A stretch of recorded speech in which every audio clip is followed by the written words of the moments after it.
What's up, y'all? I'm back. It's been a while. I have seen movies in theaters since the last time I made a video like this. I just didn't make a video for them. Whoops. Doesn't matter.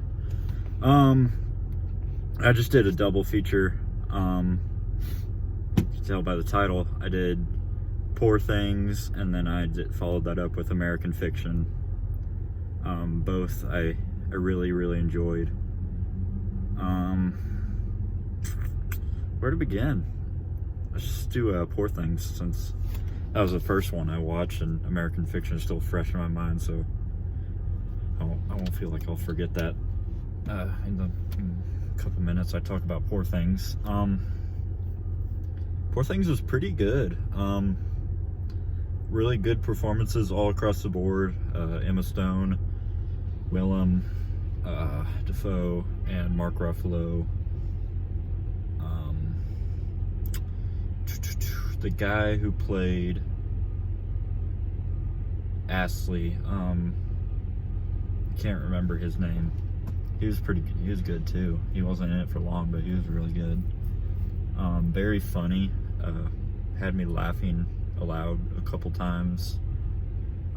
Very dark and twisted. It's kind of what you expect from I don't want to butcher his name. The director. If you know the movie, if you've seen his other movies like Killing a Sacred Deer, The Lobster, you know who I'm talking about. I'm just not gonna butcher his name. It starts with a Y. I do know the name, I promise.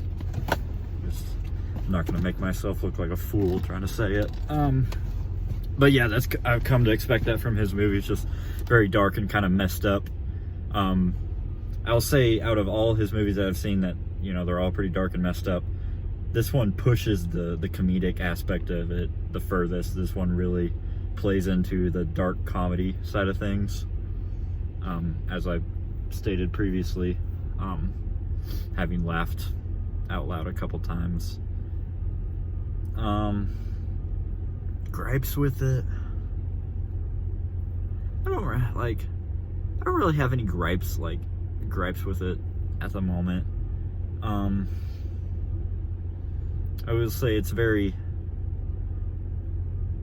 It has a fair amount of nudity and sex, and there was never a point where it felt like those scenes were like, okay, like this is unnecessary. Although there was an older couple sitting in front of me who walked out like 25 minutes into the movie because of it. I don't think any of it was unnecessary, but there's a kind of near this end of the second act, there was some, I was like, this could have been cut, you know what I mean? Like, I guess that does warrant unnecessary, but it was also mixed in with some that like had like some comedic ties to it, so it was like, oh, it's funny at least. But there was just a couple where I'm like, all right, we've seen this like 15 times now. I don't think we need to see anymore. Like I said though, it wasn't too much. It wasn't like, I don't know what I'm trying to say. Hopefully you get my point. Other than that, yeah, I think I've said what I've said about that.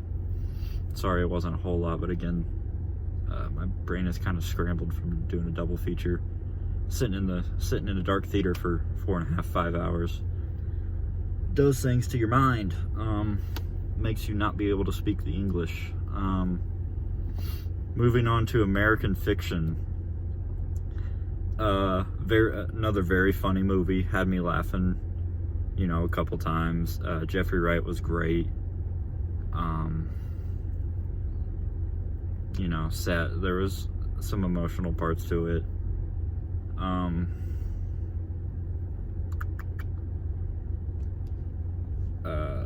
Story was the joke, like the overall story was very intriguing from the very beginning, and they utilized it well. Some gripes I had is there's a point really late in the film That's supposed to kind of be the turning point where the main character is going to change his actions or whatever. And that turning point is an argument between him and another character. The problem with that turning point is it's one where it's like, okay, you know, he is a faulted human being. He has his faults. But the specific argument, I felt that he was right. Like, it wasn't specifically targeting maybe some of his faults that needed to change. So using that as a turning point where it's like, oh, we want to see him change, we want to see him get better, I was like, no, he's right. Like, he should stand his ground on this. So, not the best turning point. Usually you want your turning points, if they are to spur change in a character, to you want to see that change in the character. And I was like, no, he shouldn't. Like, he's absolutely right here.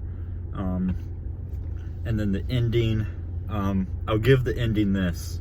I won't say what it is. I don't want to spoil anything. The ending stuck to the joke of the movie. However, it goes to black and goes to credits with so many questions, like a completely unresolved plot. It just, like, it feels like the ending felt like the climax, like it was still part of the turning point. It's still at the top of the story.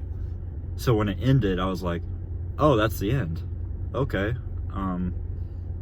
It was a funny ending, but what about the rest of the story? And maybe that's the point, but for me, I was like, oh, dang. I kind of wanted to see how this played out. So that felt weird. But again, the story was really funny. It had me laughing a lot. It had some other people in the theater laughing a couple times. Performances were great. Had some emotional parts. Same thing for Poor Things. Very funny. Very dark and twisted. Both of them were very engaging stories. They're not new, so I know none of this information is new. There's probably already 1,000 reviews for these movies already out there. I'm probably the last person to do it, but this was my first chance to get to see both, and I did them both in one day because it sounded like fun, and I had fun. So if you haven't seen these movies like I had before today, dude, just blasting music. You should go see these movies in theaters because I had a blast, and I think you'll have a blast too. So hopefully I'll make a video for the next movie I go see at theaters, so I don't take a however 7-8 month hiatus like I did this time. But anyways, keep watching movies. I'll see you later.